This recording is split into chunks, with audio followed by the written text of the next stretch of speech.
Haleluya,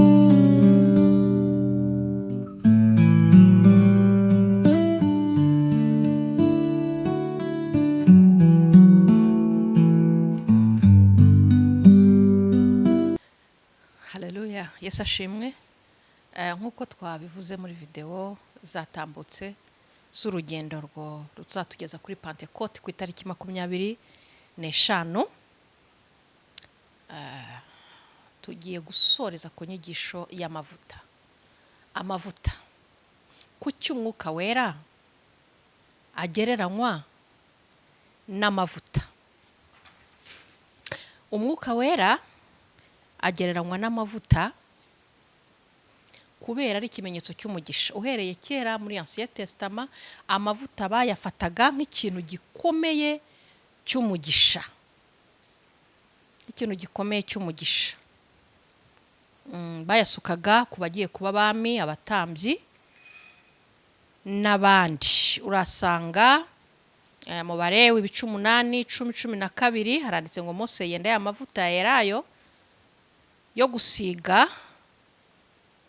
nuko ayasiga ku buturo bwera no ku biburimo byose, arabyeza ayamisha ku gicaniro 7, ayasigana n'ibintu byose n'igikarabiro n'igitereko cyacyo ngo abyeze. Yari ikimenyetso cyo kweza. Yasutswe ku mutwe wa Aroni witeguraga kuba umutambyi. Hanyuma Abaheburayo 1:9 kuko wakunze gukiranuka ukanga ubugome nicyo cyatumye Imana ariyo Mana yawe igusiga amavuta yo kwishima ikakurutisha bagenzi bawe.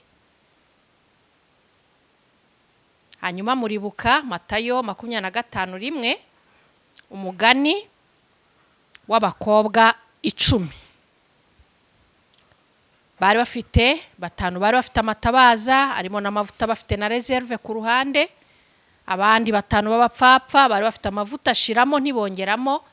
Rero amavuta agereranywa n'umwuka wera kuko ari ubuzima buduhesha gutegereza Imana, gutegereza Yesu twihanganye. Hanyuma rero umwuka wera agereranywa n'ikimenyetso cyangwa kashe.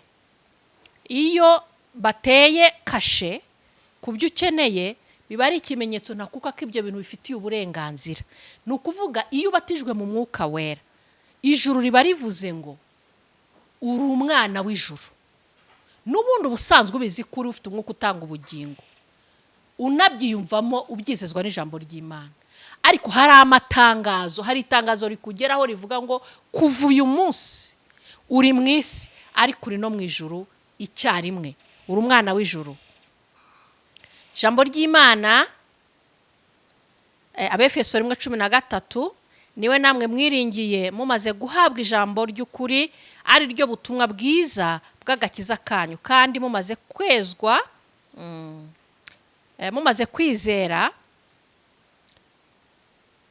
mumaze kwizera niwe wabashyize ikimenyetso ari cyo umwuka wera mwasezeranijwe.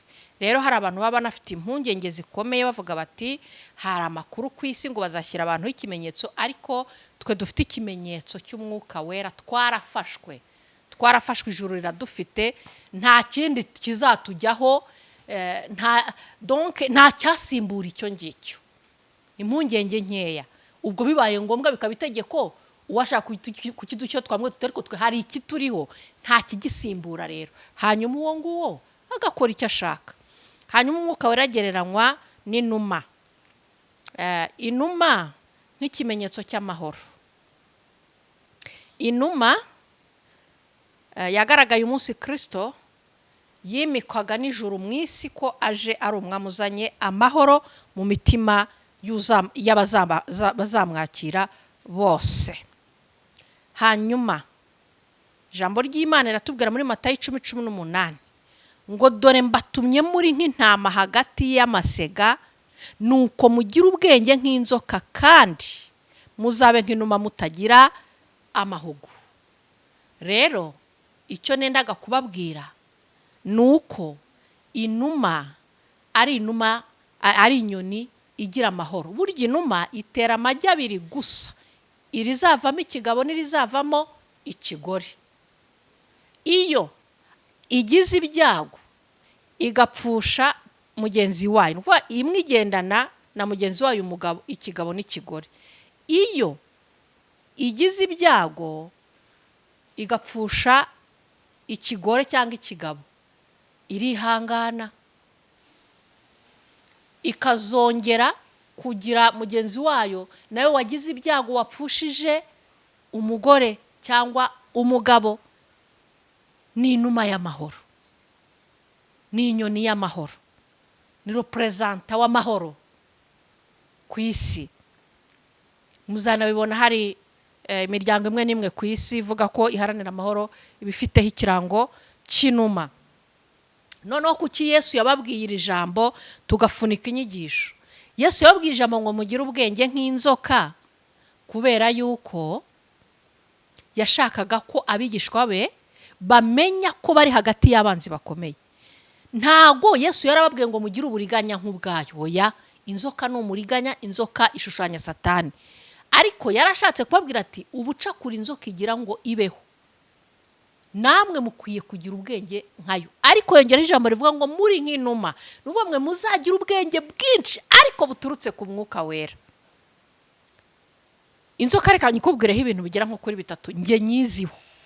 Inzoka iyo igeze ku mwobo wayo ibanza kujyana umutwe igakubita y'icyumvirizo n'amatwi ngo yumve ko nta kindi kintu cyatashye mu mwobo wayo kugira ngo kitayigirira nabi. Yamara kumva nta kirimo, ntago yinjiza umutwe, isubira inyuma ikagenda marishariyeri ikinjizamo umurizo. Kubera iki yinjizamo umurizo? Nuko izi ku mutwe wayo uwubonye ari rwo rupfu ubonye. Inzoka nta handi akubita umutwe, nk'uko isezerano ry'ijambo ry'Imana riri hagati y'umugore n'inzoka umunsi inzoka yagushaga Adamu na Eva mu cyaha. Inzoka ikindi kintu igira, ubwo sinkubwiye bibiri, ibanza kumviriza hano hari iki, igenda marishariyeri ngo hatagira uyimena umutwe. Icya gatatu, inzoka iyo ikomeretse zigenzi zayo zirayivura, zizi imiti yomora ibikomere. Yesu rero yabwiraga abigishwa ati mugire ubwenge nk'inzoka, yaritegereje ukuntu hagati yazo mu miryango yazo zibana, uko zifashanya. Abwira abana b'Imana ati namwe muzafashanye, muziyiteho, kandi mumenye ko umwanzi ubahiga ari umwe, ari Satani, yakoresha umuntu wari wese akabagirira nabi. Rero bana b'Imana, dushoje inyigisho z'Umwuka Wera. Nyoterwa, shaka Umwuka Wera. Mbifurije Pentekote nziza n'ibihe byiza. Abatabatije mu Mwuka Wera muzawubatizwemo, hanyuma abandi muzongererwe, kuko Umwuka Wera ujya unamusaba akakongerera ubuzima nanone, akagushyiriramo amavuta mashya. Mbifurije Pentekote nziza. Uwiteka azabarinde mu izina rya Yesu Kristo. Amen.